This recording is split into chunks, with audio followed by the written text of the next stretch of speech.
À travers de cette vidéo, j'aimerais vraiment te partager 3 points clés que j'ai relevés dans la vie de Marie. Oui, et cela pourrait t'aider, pourrait t'éclairer et pourrait te faire comprendre quelque chose qui sera important sur ta vie. C'est parti. La première des choses que j'aimerais parler à travers de cette vidéo, c'est les caractères de Marie. Oui, si nous regardons à travers de ce qu'on peut lire dans le livre de Luc, chapitre 1er, le verset 20, ça nous fait comprendre que Marie avait développé les caractères du royaume. Les caractères du royaume, c'est vraiment avoir la crainte de Dieu et l'obéissance à la parole de Dieu. Et oui, Marie, elle comprenait, elle avait la crainte de la parole de Dieu et aussi de la mettre en pratique. Oui, parce que Marie, lorsque l'ange lui apparut dans sa maison, elle s'est pas prosternée.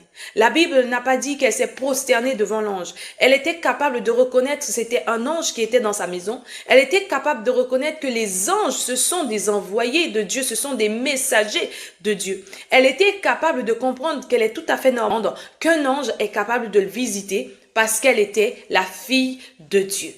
Aujourd'hui, dans cette génération, nous voyons même des gens qui se prosternent devant des serviteurs de Dieu comme s'ils étaient leur Dieu.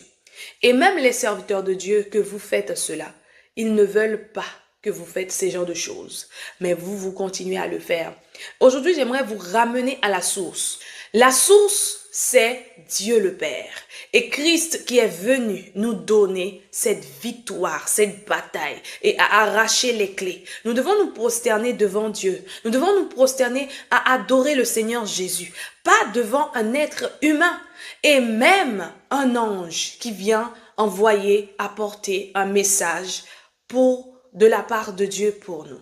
Lorsque vous connaîtrez la vérité va vous affranchir et cela va vous rendre libre. Et c'est pour cela, au tout début de cette vidéo, j'ai parlé de la dépendance. Dans ce monde, il y a différents types de dépendance. Alors, je ne sais pas quel type de dépendance que tu as.